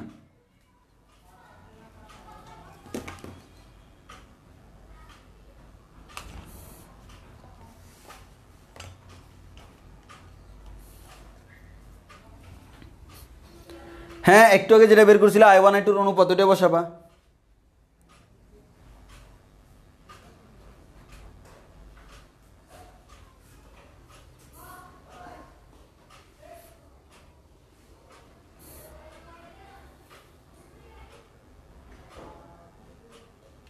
হ্যাঁ দেখো, আমরা ওমেগা ওয়ান আর ওমেগা টু এর মান বসাবো, তো বসাই আমরা করবো, আমি তো আর বসাই নি, তোমরা বসাই করবা, তোমরা বসাবো, আমি জাস্ট প্রসিডিউরটা বলে দিচ্ছি। হ্যাঁ, তোমাকে বলছে কৌণিক গতিশক্তি, তো কৌণিক গতিশক্তি তো ক্ষেত্রে তোমার আই লাগে ওমেগা লাগে, তো আমরা জাস্ট অনুপাতটা বের করলাম, কারণ তোমাকে বলছে কি পরিবর্তনটা, কৌণিক গতিশক্তির যে পরিবর্তন এটা কি দ্বিগুণ হবে কিনা, তো আমরা সেটা করছি।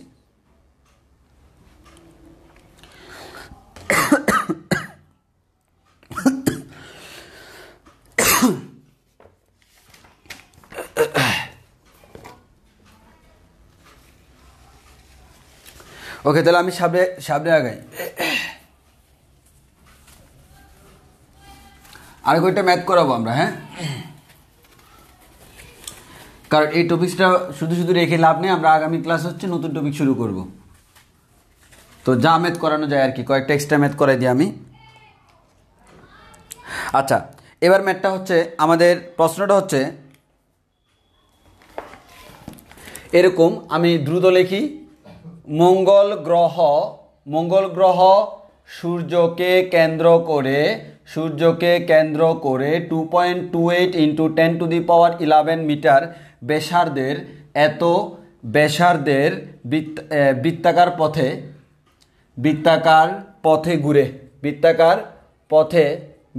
পথে ঘুরে ধরে নিয়ে এর কৌণিক ভরবেগ নির্ণয় করো।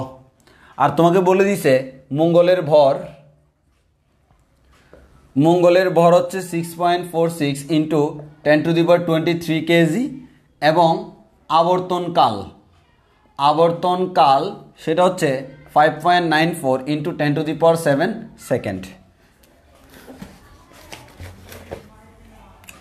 তো একটু ভালো করে খেয়াল করো, কোয়েশ্চেনটা আমরা খেয়াল করি, কোয়েশ্চেনটা কি বললো।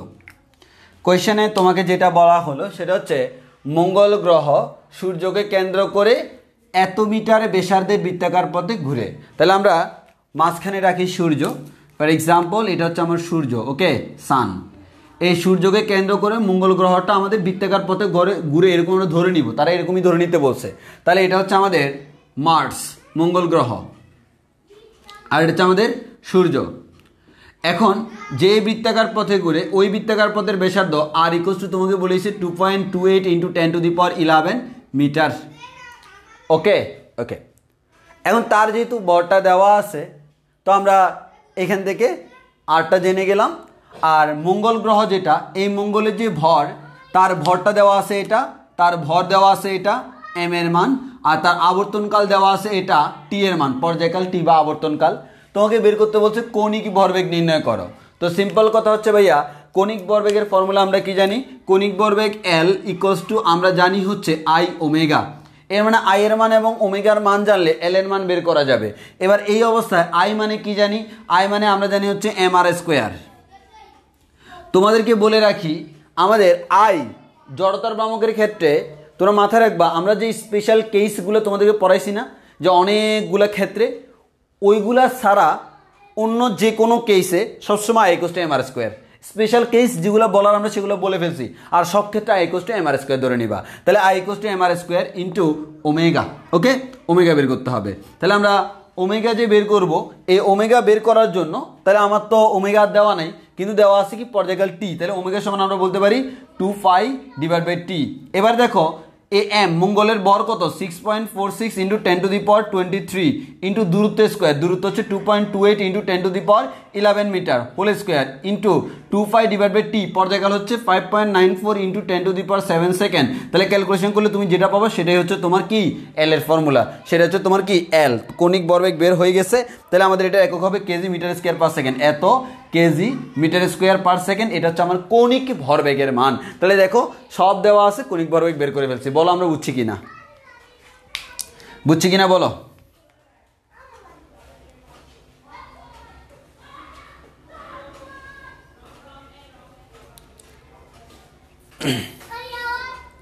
ওকে, তানিষ্কা মুন্তা ম্যাথগুলা ইজি আছে, করাইতে হবে না, তাও আমি কিছু করাই দিই, কারণ মাঝখানে হয়তো ইজি লাগলেও কিছু কিছু হয়তো তোমাদের বুঝতে প্রবলেম হতে পারে, তাও আমি যেগুলা করানোটা গুরুত্বপূর্ণ আমি সেগুলো করাই দিচ্ছি। মানে আমি কিন্তু সেম টাইপের ম্যাথ দুইটা করাবো না, ডিফারেন্ট টাইপসের ম্যাথ করাবো, যেমন এই টাইপসের ম্যাথ আমি আর করাবো না। হ্যাঁ, তো তাও করা বেটার। তোমার যদি কোনো কনফিউশন থাকে সেটা ক্লিয়ার হবে, যদি কনফিউশন না থাকে তো আলহামদুলিল্লাহ, তাও একবার রিভিশন হয়ে যাবে, তাই না? এটা ভালো, আমরা করাই দিই আরও কয়েকটা, যেহেতু এগুলোর মধ্যে কঠিনের কোনো কিছু নাই, সত্যি কথা। এখানে সূত্র জানাটা হচ্ছে সবচেয়ে বড় ফ্যাক্ট। এবার তোমাকে এটা যশোর বোর্ড 2000 সালে আসছিল, অনেক আগে যখন সৃজনশীল ছিল না তখন ম্যাথ আসতো পরীক্ষায়, তো তখন আসছিল এই প্রশ্নটা হচ্ছে, দেখো প্রশ্নটা করা হলো একটি চাকার ভর হচ্ছে 4 কেজি এবং চক্রগতির ব্যাসার্ধ চক্রগতির যে ব্যাসার্ধ সেটা হচ্ছে 25 সেন্টিমিটার। বলা হলো এর জড়তার ভ্রামক কত? এবার বলা হলো, তাহলে তোমাকে জিজ্ঞেস করা হলো, এটা প্রথম প্রশ্ন। সেকেন্ড প্রশ্ন হলো এটা চাকাটিকে 2 রেডিয়ান পার সেকেন্ড স্কোয়ার কৌণিকী ত্বরণে এত কৌণিক ত্বরণ সৃষ্টি করতে, এত চাকাটিতে 2 রেডিয়ান পার সেকেন্ড স্কোয়ার কৌণিক ত্বরণ সৃষ্টি করতে কত মানের টর্ক প্রয়োগ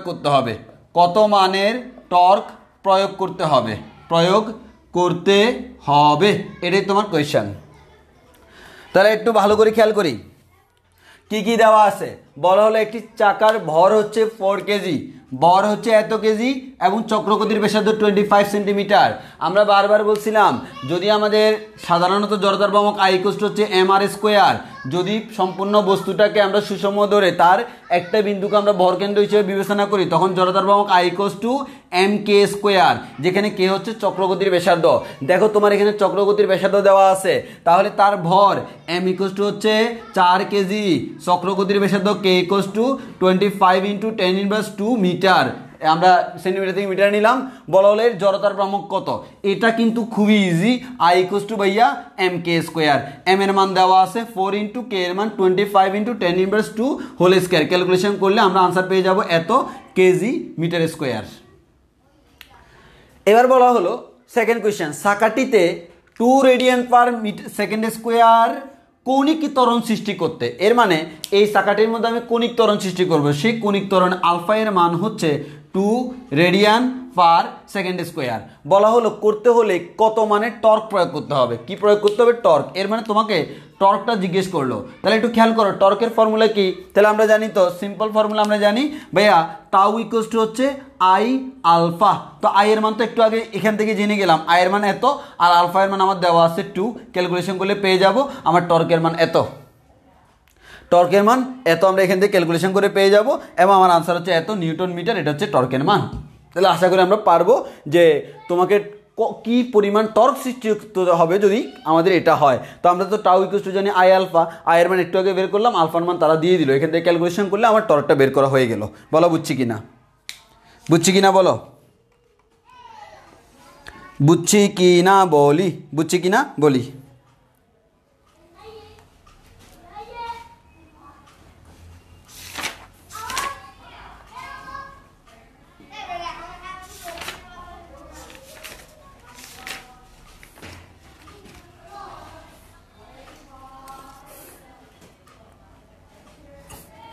এরপর আরেকটা ম্যাথ আমি করাইতাম বাট করাচ্ছি না, সেটা হচ্ছে কি, ওটার কনসেপ্ট হচ্ছে এটা, আমরা টাউ জানি কি, আমাদের টর্ক কি R ক্রস F জানি না, তো আরটা ভেক্টর আকারে দেওয়া আছে, এফটাও ভেক্টর আকারে দেওয়া আছে, ক্রস গুণন করে নিবা I J K, এরপর সহগগুলো বসাবা, ওই ধরনের ম্যাথও আসতে পারে, যার কারণে তোমাকে জানতে হবে টর্ক হচ্ছে R ক্রস F, ক্রস গুণন। হ্যাঁ, এটা জানলেই ম্যাথটা তুমি করতে পারো হুবহু ভেক্টরের নিয়ম। হ্যাঁ, ভেক্টরের নিয়ম জাস্ট এই লাইনটা জেনে রাখা জরুরি, এটা তোমরা খুব ভালো করে জানো। তো আমি সেই ম্যাথটা করাচ্ছি না, আমি পরবর্তী একটা সৃজনশীলে চলে যাচ্ছি, যেটা আমাদের যশোর বোর্ড 2016 সালে বোর্ডে আসছিল।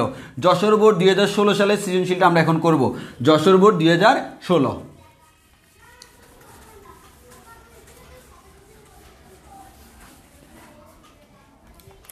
আসো আমরা করাই দিই যশোর বোর্ড 2016 এই সৃজনশীলটা আমরা এখন করব। তো সৃজনশীলে কি বলা হচ্ছে হচ্ছে একটু খেয়াল করো, জাস্ট অল্প একটু টাইম নিচ্ছি, কারণ হচ্ছে আমি মানে পড়া জাস্ট একটু ম্যাথগুলা তোমাদেরকে রিভিউ করে দিচ্ছি আর কি। তো বলা হলো 8 কেজি ভরের একটি বস্তুকে 8 কেজি ভরের একটি বস্তুকে 0.2 মিটার লম্বা দড়ি দিয়ে 0.2 মিটার লম্বা দড়ি দিয়ে একটি নির্দিষ্ট অক্ষের সাপেক্ষে একটি নির্দিষ্ট অক্ষের চারদিকে 2 রেডিয়ান পার সেকেন্ড বেগে ঘোরানো হচ্ছে। এত বেগে ঘোরানো হচ্ছে। এবার তোমাকে 3 নম্বর প্রশ্ন করা হলো ঘূর্ণায়মান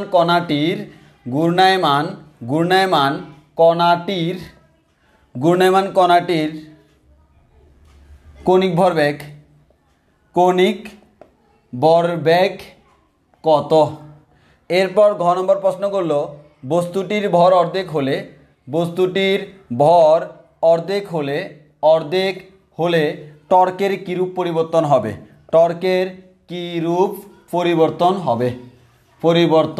হবে প্রশ্ন করা হলো। খুবই সিম্পল একটা কোয়েশ্চেন করা হয়েছে। দেখো এই টপিক্সের একটা সবচেয়ে বড় সুবিধা কি জানো, হুবহু আমাদের ফর্মুলা বসালে ম্যাথ মিলে যায়, মানে পেঁচানোর কোনো কিছু নাই, শুধু কোয়েশ্চেনটা বুঝতে হয়। 8 কেজি ভরের একটি বস্তুকে 0.2 মিটার লম্বা দড়ি দিয়ে একটি অক্ষের সাপেক্ষে ঘোরাচ্ছি। তাহলে তুমি সিম্পল চিন্তা করো, তুমি মনে করো আমাদের যে দড়িটা নিলা সেই দড়িটা হচ্ছে 0.2 মিটার লম্বা দড়ি। তাহলে তুমি নিশ্চয়ই এই কাজটা করতেছো, তুমি তোমার হাত দিয়ে এটাকে এভাবে বৃত্তাকার পথে ঘুরাচ্ছ। এখন তোমার হাতে যে দড়িটা ধরে রাখছো, দড়িটার দৈর্ঘ্য হচ্ছে 0.2 মিটার। এই 0.2 মিটার দৈর্ঘ্যের দড়ি দিয়ে এটা হচ্ছে সেই বস্তু, 8 কেজি বড়ের বস্তু, তাকে এইভাবে তুমি ঘুরাচ্ছ, এই যে এইভাবে ঘুরাচ্ছি। তাহলে দড়ির দৈর্ঘ্যটা বর্তমানে এখানে কি ব্যাসার্ধের নিয়ে কাজ করতেছে না, কারণ তুমি যেখান থেকে এই সুতাটাকে এক পাশে ধরে রাখছি, এভাবে ঘুরাচ্ছি। এভাবে ঘুরাইলে যে এক পয়েন্টে ধরে রাখছি আর এক পয়েন্টে বস্তু, তাহলে এই পয়েন্টটা আমি হাত দিয়ে ধরে রাখছি, এই পয়েন্টে বস্তুটা এভাবে ঘুরতেছে। তাহলে নিশ্চয়ই আমরা বলতে পারি আমাদের ভর হচ্ছে আমাদের 8 কেজি এবং আমাদের এখানে আর সমান হচ্ছে 0.2 মিটার। শেষ। প্রথম কথা হচ্ছে এটা। ওকে, নির্দিষ্ট অক্ষের চারদিকে 2 রেডিয়ান পার সেকেন্ড বেগে ঘুরানো হচ্ছে। তাহলে কৌণিক বেগ omega equals to 2 radian per second. এবার তোমাকে 3 নম্বর প্রশ্ন করা হলো, তাহলে 3 নম্বর সলিউশন যদি করে বলা হলো ঘূর্ণায়মান কণাটির কৌণিক ভরবেগ L ইকুয়ালস টু হোয়াট। তো তোমাকে জিজ্ঞেস করছে কার মান, L এর মান। তাহলে সিম্পল তুমি বলতে পারো ভাইয়া L ইকুয়ালস টু কত, আমরা জানি I ওমেগা। I এর মান কত ভাইয়া, I ইকুয়ালস টু হচ্ছে mr স্কয়ার ইনটু ওমেগা দেওয়া আছে। তাহলে m এর মান কত 8 ইনটু r এর মান 0.2 হোল স্কয়ার ইনটু ওমেগার মান হচ্ছে 2। ক্যালকুলেশন করলে তুমি যেটা পাবা সেটা হচ্ছে তোমার আনসার। শেষ। এটা হচ্ছে L, এটা বের করতে পারলে 3 মার্কস পেয়ে গেছো।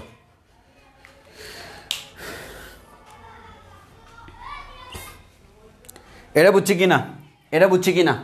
কিনা তাহলে এটা ছিল আমাদের কৌণিক ভরবেগ L। তাহলে L এর ফর্মুলা হচ্ছে আমাদের এটা। আশা করি বুঝতে পারছি, করলে আমাদের অটোমেটিক আনসার মিলে যাবে। এবার আসলে আমরা পরেরটা করি। সেকেন্ড কেসে তোমাকে বলা হলো বস্তুটির ভর যদি অর্ধেক হয়ে যায় টর্কের কিরূপ পরিবর্তন হবে সেটা তোমাকে জিজ্ঞেস করা হলো। তাহলে এবার আগে ভর ছিল কত কেজি, 8 কেজি, এটাকে নাম দিলাম M1। তাহলে আমাদের এবার M2 ইকুয়ালস টু কত হয়ে যাবে, 4 কেজি হয়ে যাবে। তোমাকে বলা হলো তাহলে যখন ভর M1 ছিল তখন টর্কের নাম দিলাম τ1, যখন আমাদের M2 হলো তখন টর্কের নাম দিলাম τ2। কিরূপ পরিবর্তন হয়েছে সেটা আমাকে বের করতে বলছে। তো সিম্পল কথা হচ্ছে টর্ক সমান আমরা কি জানি, I আলফা। I সমান আমরা কি জানি, mr স্কয়ার ইনটু আলফা, তাই না? জি ভাইয়া। তাহলে আমার τ1 সমান আমরা বলতে পারবো m1 r স্কয়ার আলফা। কেন m1 r স্কয়ার আলফা?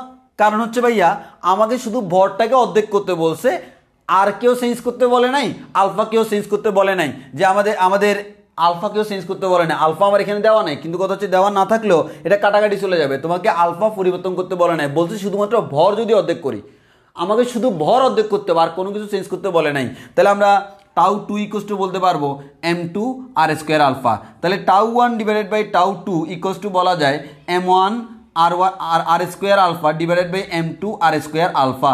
তাহলে r স্কয়ার আলফা চলে যাবে m1 বাই m2। m1 এর মান কত 8, m2 এর মান হচ্ছে 4। এর মানে আমরা বলতে পারি τ1 ডিভাইডেড বাই τ2 ইকুয়ালস টু হচ্ছে আমাদের কত 2। তাহলে আমরা এখান থেকে বলতে পারি τ2 ইকুয়ালস টু হচ্ছে 0.5 τ1, বা আমাদের আমাদের হাফ টাউ 1। এর মানে আমাদের যদি ভর অর্ধেক করি তাহলে আমার টর্ক অর্ধেক হয়ে যাবে। ভর অর্ধেক করলে কি টর্ক অর্ধেক হয়ে গেল, কারণ প্রাথমিক অবস্থায় টর্ক ছিল এত, শেষ অবস্থায় টর্ক এত, তাহলে এখান থেকে এখানে যাওয়ার কারণে টর্কটা অর্ধেক হয়ে গেছে। এটাই তোমার সিকিউ ছিল। বলো আমরা বুঝছি কিনা বলো।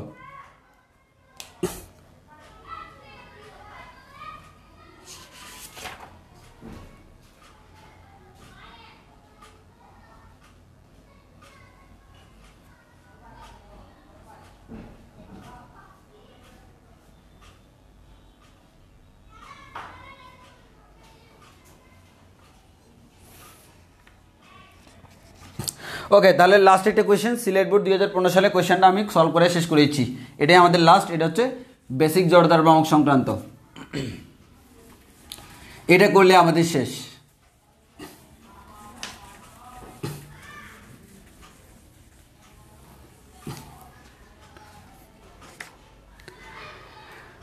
আচ্ছা,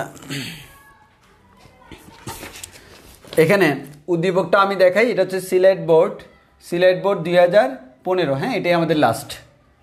একটা অক্ষ দেওয়া আছে এ বি, আর এখানে একটা দণ্ড দেওয়া আছে।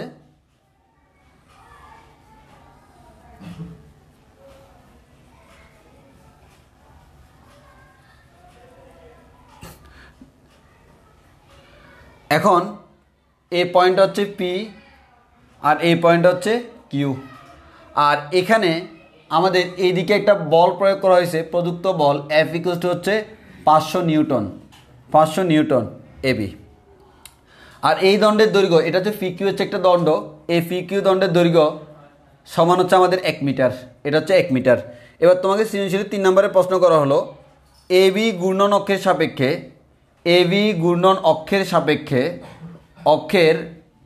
সাপেক্ষে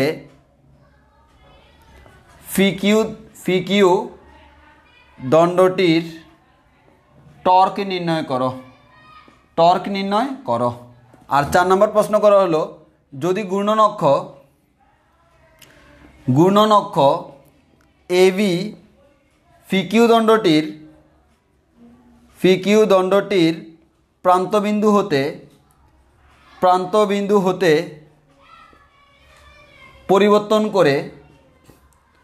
পরিবর্তন করে মধ্যবিন্দুতে নেওয়া হয়, তবে কোন ক্ষেত্রে জড়তার ভ্রামক বেশি? শেষ। এটাই।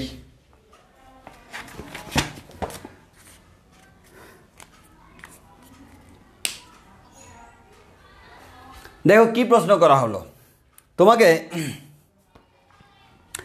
যেই প্রশ্নটা করা হলো, আসলে অ্যাকচুয়ালি প্রশ্নটা বুঝতে হবে। এই ফি কিউ হচ্ছে একটা দণ্ড, এই দণ্ডের এই প্রান্তে এইদিকে 500 নিউটন বল প্রয়োগ করা হয়েছে এক প্রান্তে। বলা হলো এবি ঘূর্ণন অক্ষের সাপেক্ষে, এর মানে কি এবি অক্ষের সাপেক্ষে এটা ঘুরে, যে অক্ষের সাপেক্ষে ঘুরে তার সাপেক্ষে তো জড়তার ভ্রামক বের করতে হয়। জি, তাহলে ফি কিউ দণ্ডটির টর্ক নির্ণয় করতে বলছে। কি বের করতে বলছে? টর্ক। এখন আমাদের টর্কের ফর্মুলা আমাদের কি ছিল ভাইয়া? টাউ। তুমি যদি এখানে টাউ = আই আলফা লেখো, তুমি কি বের করতে পারবা? পারবা না। কেন? সিম্পল কথা হচ্ছে ভাইয়া আমার তো আলফা জানা নেই। তাহলে আমার কি করতে হবে? টাউ = আমার আরেকটা ফর্মুলা, যেহেতু এফ দেওয়া আছে, টাউ = আমরা জানি আর এফ সাইন থিটা। তাহলে আমরা এখানে আর মানে কি? ঘূর্ণন অক্ষ থেকে প্রযুক্ত বলের মধ্যবর্তী দূরত্ব, লম্ব দূরত্ব। এই লম্ব দূরত্ব হচ্ছে আর, মনে করো ধরে নিলাম, বা আমাদের এক কথায় যেহেতু আমরা থিটা ইউজ করতেছি, তাহলে লম্ব দূরত্ব না, যে কোনো দূরত্ব। তাহলে এই ঘূর্ণন বিন্দু থেকে এই বিন্দুর সাপেক্ষে ঘুরতেছে, এখানে বল প্রয়োগ করছি, তাহলে মধ্যবর্তী দূরত্বটাকে বলি কত? আর এর মান হচ্ছে 1 মিটার, ইন্টু কি পরিমাণ বল প্রয়োগ করলাম? 500 নিউটন, ইন্টু সাইন থিটা মানে কি? আর এবং এফ এর মধ্যবর্তী কোণ। আর মানে কি? ব্যাসার্ধ ভেক্টর কোন দিকে কাজ করে? কেন্দ্র থেকে বাইরের দিকে। আর প্রযুক্ত বল এদিকে কাজ করতেছে, মধ্যবর্তী কোণ 90 sin 90 ডিগ্রি। ক্যালকুলেশন করলে যা পাবো এটা হচ্ছে টর্কের মান। শেষ। বলো আমরা এটা বুঝছি কিনা? টাউ = আর এফ সাইন থিটা। শেষ। কেন আর এফ সাইন থিটা ইউজ করলাম? কারণ আমার এখানে এফ দেওয়া আছে, আরও দেওয়া আছে, থিটা তো দেখেই বোঝা যাচ্ছে। শেষ। তাহলে আমাদের এখানে ক্যালকুলেশন শেষ। বলো এটা বুঝছি কিনা? আগে বলো আমরা এটা বুঝছি কিনা?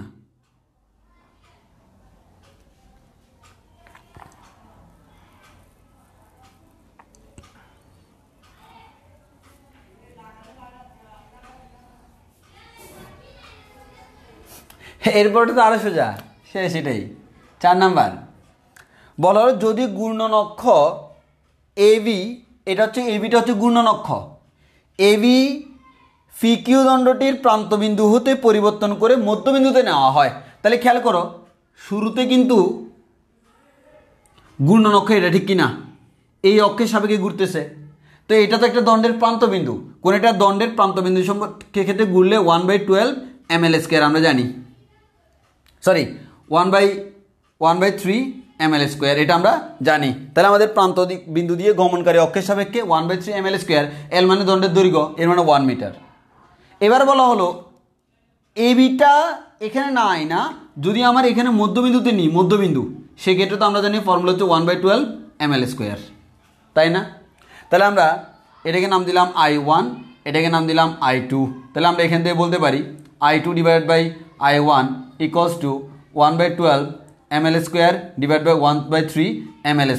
তাহলে খেয়াল করো ml² কাটাকাটি যাবে, তাহলে আমরা এখান থেকে বলতে পারি 1/12 ইন্টু 3, 3 × 4 = 12। তাহলে আমরা এখান থেকে বলতে পারি কি, আমাদের এখান থেকে বলা যায় I2 divide by I1 equals two 1/4। তাহলে তোমাকে বললো কি জড়তার ভ্রামক কোন ক্ষেত্রে বেশি, তো তুমি বুঝতেই পারতেছো এই অনুপাত দ্বারা তুমি কি করতেছো, I2/I1 এই অনুপাতটা থেকে বোঝা যায় ভাই আমাদের I1টা বেশি, I1 is greater than I2, এই অনুপাত থেকে বোঝা যায়। কারণ আমাদের উপরেরটা কম, নিচেরটা আমাদের উপরেরটা কম, নিচেরটা বেশি হওয়ার কারণে অনুপাতটা আমাদের 1/4 আসছে, না হয় 1 থেকে বড় আসতো। তাহলে আমাদের তোমাকে বলছে যদি নেওয়া হয় কোন ক্ষেত্রে জড়তার ভ্রামক বেশি, সেই জিনিসটা আমরা বের করলাম যে কোন ক্ষেত্রে জড়তার ভ্রামক বেশি। তাহলে আমরা বলতে I1 এর জন্য জড়তার ভ্রামক বেশি, এর মানে প্রথম ক্ষেত্রে প্রান্তবিন্দুতে জড়তার ভ্রামক বেশি আর মধ্যবিন্দুর সাপেক্ষে জড়তার ভ্রামক কম। এটাই হচ্ছে আমাদের এটা আর কি, এতটুকুই। বলো আমরা এটা বুঝছি কিনা, এটা আমরা বুঝছি কিনা, বলো এটা আমরা বুঝছি কিনা। সিম্পল, আমরা যেগুলো করাইছি যে সূত্র বসে দিলে হয়ে যাচ্ছে।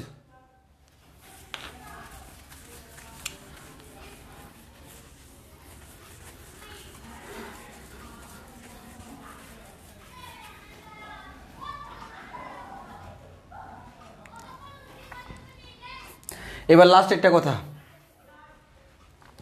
সেই কথাটা হচ্ছে তোমরা কেমিস্ট্রি পড়ার সময় তোমরা বোর মডেল যখন পড়ছিলা, যেহেতু আমার ফিজিক্স সেকেন্ড পেপারও আছে, তো বোর মডেল যখন পড়ছিলা সেখানে বোর মডেলে তোমরা 3টা তত্ত্ব পড়ছিলা, 3টা মতবাদ পড়ছিলা, যে আমাদের তার মধ্যে একটা হচ্ছে শক্তি স্তর সম্পর্কিত মতবাদ, আরেকটা হচ্ছে কৌণিক ভরবেগ সম্পর্কিত মতবাদ, আরেকটা হচ্ছে আমাদের কি, আরেকটা হচ্ছে শক্তি সংক্রান্ত মতবাদ, এই যে ওই বিকিরণ শোষণ এগুলা। তো এই মতবাদগুলোর মধ্যে মাঝখানে মতবাদটা মানে হচ্ছে কৌণিক ভরবেগ সম্পর্কিত মতবাদ, কৌণিক ভরবেগ বোর, এগুলো আমাদের সেকেন্ড ইয়ারে আছে, এখন নাই, কিন্তু এই জিনিসটা তোমার কেমিস্ট্রিতে রিলেটেড। কেমিস্ট্রিতে এগুলো ব্যাখ্যা করা যায় না, কেন ব্যাখ্যা করা যায় না, কারণ তুমি তো তখন কৌণিক ভরবেগ কি সেটাই জানতা না, এখন জানো, এখন ওই জন্য আমি বলে দিচ্ছি। তাহলে আমাদের কৌণিক ভরবেগ সম্পর্কিত মতবাদ, তো কৌণিক ভরবেগ সম্পর্কিত মতবাদ কি ছিল, কৌণিক ভরবেগ সম্পর্কিত মতবাদ ছিল হচ্ছে কৌণিক ভরবেগ MBR ছিল হচ্ছে h/2π এর সরল গুণিতক, এর মানে হচ্ছে NH/2π, এটা সবাই মুখস্থ করতো। এখন এই যে আমরা বলতেছি MBR, এটা কৌণিক ভরবেগ, এটা কোত্থেকে আসলো, এটা অনেকের প্রশ্ন থাকে, কৌণিক ভরবেগ। কিন্তু তুমি আজকের পর্যন্ত ক্লাসগুলো করার আগে তুমি এটা জানার কথা না, জানতে হলে তোমার অনেক ঘোরাঘুরি করতে হবে। তো আমরা দেখো সুন্দর করে বলি ভাইয়া, কৌণিক ভরবেগের ফর্মুলা হচ্ছে আমাদের, কৌণিক ভরবেগ হচ্ছে L, তাহলে L হচ্ছে h/2π এর সরল গুণিতক NH/2π। এখন একটু খেয়াল করো তো, কৌণিক ভরবেগ L যাকে আমরা বলতেছি, L সমান আমরা কি I ওমেগা বলতে পারি না, জি ভাইয়া বলতে পারি। I মানে কি জড়তার ভ্রামক, ওমেগা মানে কি কৌণিক বেগ, তো জড়তার ভ্রামককে আমরা বলতে পারি না ভর ইন্টু দূরত্ব স্কোয়ার, অবশ্যই পারি। এবার ওমেগাকে আমরা বলতে পারি না ভাইয়া, আমরা জানি B = ω/r, তাহলে ওমেগা = নিশ্চয়ই B/r বলা যায়, জি ভাইয়া বলা যায়। এবার তুমি আর কাটাকাটি করো, তাহলে এখান থেকে পাবা mr × b, তো এক কথা বলা যায় MBR, সেই MBRটাই এখানে লেখা হয়েছে, যারা জানো না জেনে নিবা যে আসলে এখান থেকে আসছে জিনিসটা। আমরা জানি L = I ω, I সমান আমরা mr² বলতে পারি, ওমেগা সমান B/r বলতে পারি, কাটাকাটি করলে MBR পেয়ে গেলাম। এটাকে বলা হয় কৌণিক ভরবেগ। দেখো এই কৌণিক ভরবেগ L, এই Lটাই কিন্তু MBR। সো তুমি যদি কৌণিক ভরবেগ MBR = NH/2π বলো, কোনো সমস্যা নেই, কারণ এটাও কৌণিক ভরবেগ মিন করে। এখন প্রশ্ন আসতে পারে ভাইয়া কেন কণিক ভরবেগ আসলো, সেখানে ভরবেগ কেন আসলো না? সিম্পল হিসাব হচ্ছে আমাদের পরমাণুতে নিউক্লিয়াসকে কেন্দ্র করে কিন্তু ইলেকট্রনগুলা বৃত্তাকার, আমরা বৃত্তাকার ধরে নিই, সেই নিউক্লিয়াসকে কেন্দ্র করে কিন্তু ঘুরতেছে, তাহলে সে কিন্তু সরলরৈখিক পথে ঘুরতেছে না, সে ঘূর্ণন গতি অবলম্বন করতেছে, বৃত্তাকার পথে ঘুরতেছে, মানে ঘূর্ণন গতির অংশ। যেখানে ঘূর্ণন গতি সেখানে ভরবেগ আসবে না, সেখানে আসবে কণিক ভরবেগ। সেই কণিক ভরবেগ সম্পর্কিত মতবাদটা আমরা এখানে পাইছি। সো কণিক ভরবেগটা কি সেটা আমরা এখানে জেনে গেলাম। কথা ক্লিয়ার কিনা আশা করি সবাই বুঝতে পারছো। এটা হচ্ছে আমাদের কিভাবে আসছে, যে আমরা অনেকেই জানি না ভাইয়া, কেমিস্ট্রি বইতে আমাদের লেখা আছে MBR। এখন তোমার যারা কেমিস্ট্রি পড়াবে স্বভাবতই, যেহেতু এটা কেমিস্ট্রির কনসেপ্ট না, মানে হ্যাঁ কেমিস্ট্রি কনসেপ্ট, বাট এর মূল ভিত্তিটা কিন্তু ফিজিক্সের কনসেপ্ট। এটা কিন্তু আমি তোমাকে চাইলে আগে বুঝাইতে পারতাম না, আজকে বোঝানো যাচ্ছে। কেন? আজকে তুমি কণিক ভরবেগ কী জানো, কিন্তু আগে জানতা না। তো ওই জন্য আমি বলে দিচ্ছি, কারণ আমাদের কথা হচ্ছে আমাদের মডুলাস সবসময় একটা সমান গতিতে চলে। তুমি কেমিস্ট্রিতে তোমাকে হয়তো সেই জিনিসটা প্রপারলি ব্যাখ্যা করা হয় নাই, কারণ তারা জানে আমি ফিজিক্সে ব্যাখ্যা করব। কারণ আমরা চাচ্ছি আমাদের মডুলাস সব একসাথে আগাবে। সো কেমিস্ট্রিতে যে লেখেজটা ফিজিক্সের কারণে হচ্ছে না, সেটা ফিজিক্সে আমরা ইনশাল্লাহ ফুলফিল করব। এক একটা ইন্টার রিলেটেড সবগুলো হচ্ছে যে যারটা সুন্দরভাবে ক্লিয়ার করে দিবে, তোমার কোনো সমস্যা হবে না। সো এই কোয়েশ্চেন যাদের এতদিন ছিল তারা আশা করি এখন আনসার পেয়ে গেছো। সো এখন আর এটা নিয়ে কনফিউশনের কোনো কারণ নাই।